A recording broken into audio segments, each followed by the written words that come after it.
Il en est là, le système. Et quand je dis qu'on ne gère pas les ressources humaines, à quand la création de grandes directions des ressources humaines au niveau de nos ministères pour s'occuper de l'essentiel, c'est-à-dire de l'humain, c'est-à-dire des hommes et des femmes qui œuvrent quotidiennement dans le service public. Sans faire même d'école de commerce pour gérer, je suis parfaitement d'accord, les dépenses, l'investissement. Je l'expliquais tout à l'heure, on a 38% des dépenses à l'éducation nationale pour les frais de structure. Il n'y a même pas de ressources humaines dedans. On parle de frais de structure. Bon.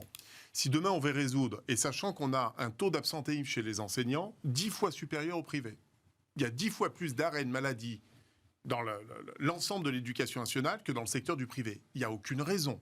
Il n'y a aucune raison que ces individus, ces personnalités soient 10 fois plus malades en arrêt de maladie que dans le secteur du privé. Ça veut dire quoi ? Ça veut dire qu'il y a un mal-être qui est profond. Ça veut dire que ces personnes ne sont pas gérées, ne sont pas accompagnées. Donc, il faut redonner l'envie à nos enseignants. Pour ça, il faut avoir une politique de l'excellence. Et une politique de l'excellence, quand encore une fois, on a 600 postulants pour 850 ou 1000 postes à pourvoir, ça ne peut pas fonctionner.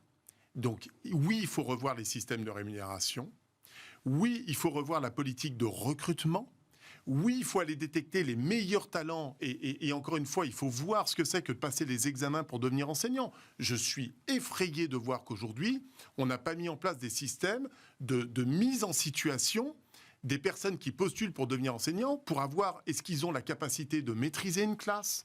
D'animer une classe. Oui, mais tu aurais encore, parce que tu as dit 600 postulants, non, c'est 600 admis, hein. Il y a davantage de postulants, mais quand même, il y a un tout petit peu d'exigence. Par rapport à il y a 30 ans. Oui, mais évidemment, mais je voulais juste corriger ça, il y a quand même un tout petit peu d'exigence à l'entrée, quoi, quand même. Un petit peu d'exigence, heureusement, parce qu'on a quand même des chefs d'établissement, ça avait fait la une de certains médias, qui recrutent sur le bon coin. Je veux bien tout ça, mais il y a une grosse pénurie aussi, là. C'est ce qu'on appelle les vacataires. Alors, là, on rentre dans les... Mais réduire l'absentéisme, passer un pacte avec l'éducation nationale, mieux valoriser les salaires contre, évidemment, une réduction massive de l'absentéisme en contrepartie d'une meilleure mobilité, d'une meilleure reconnaissance, d'une meilleure formation de nos enseignants.